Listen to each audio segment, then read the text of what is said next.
Spoiler alert, review film Jailangkung Sandekala ini sedikit mengandung bocoran yang semoga saja enggak mengganggu buat kamu yang belum nonton. Mungkin banyak dari kamu yang pernah menonton duologi film Jailangkung yang dibintangi oleh Jeffrey Nichol dan Amanda Rolles sebagai pemainnya. Nah, pada 2022 ini, kita akan kedatangan film ketiga dari seri film tersebut yang kini berfokus pada cerita karakter lain. Film berjudul Jailangkung Sandekala ini pun melibatkan sutradara yang berbeda dari dua film sebelumnya, yaitu Kimos Tamboel.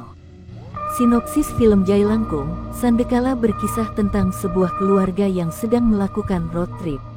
Namun, di tengah perjalanan, Kinan yang diperankan Musaki Ramdan yang merupakan salah satu anak pada keluarga tersebut justru hilang secara misterius.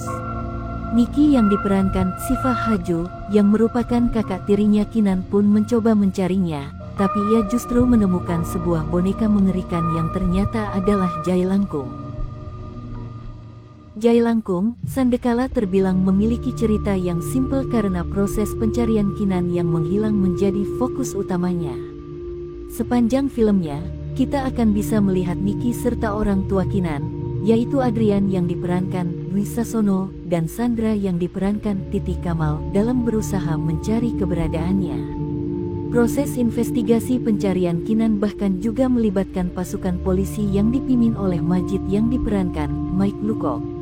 Elemen investigasi yang jadi andalan dalam penceritaan Jailangkung Sandekala ini pun menjadi konsep yang terasa segar dalam perfilman horor Indonesia. Apalagi jika mau dibandingkan dengan dua seri film Jailangkung sebelumnya. Namun, konsep cerita ini sebenarnya cukup klise jika mau dipandang secara luas, karena sudah banyak ada dalam tontonan bertema horor lainnya, seperti serial Kinan yang hilang secara misterius mirip dengan Will Bierce yang juga menghilang pada serial Stranger Things. Pendekatan investigasi dalam mencari anak cowok yang menghilang juga cukup mirip, yaitu memakai cara resmi dengan bantuan polisi, serta menggunakan cara supernatural. Konsep dunia upside down pada Stranger Things bahkan juga ada dalam film ini yang menjadi rumah bagi sang Jailangkung. Entah apakah film ini benar-benar mengambil inspirasi dari Stranger Things atau tidak ketika proses penulisan ceritanya. Namun, premis filmnya memang terbilang sangat mirip dengan alur cerita musim pertamanya serial Stranger Things.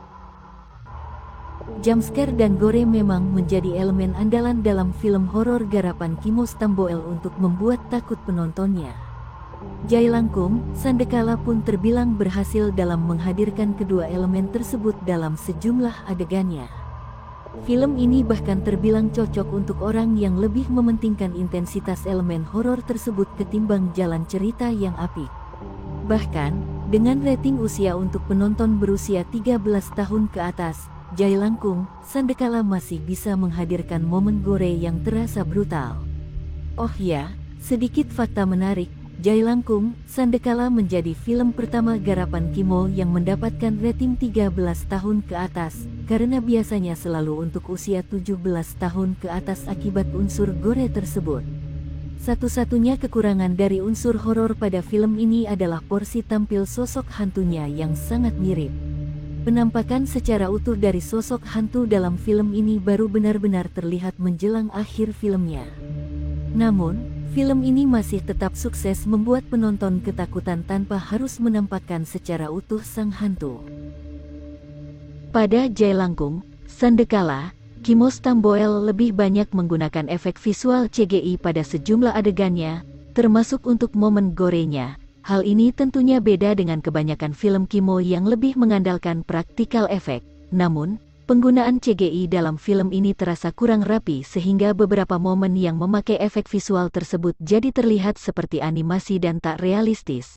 Bahkan, kurang rapinya penggunaan CGI ini membuat beberapa momen gore menjadi kurang menyeramkan. Soalnya, penonton justru jadi lebih terpaku dengan efek visualnya yang terlihat buruk ketimbang nuansa mengerikannya.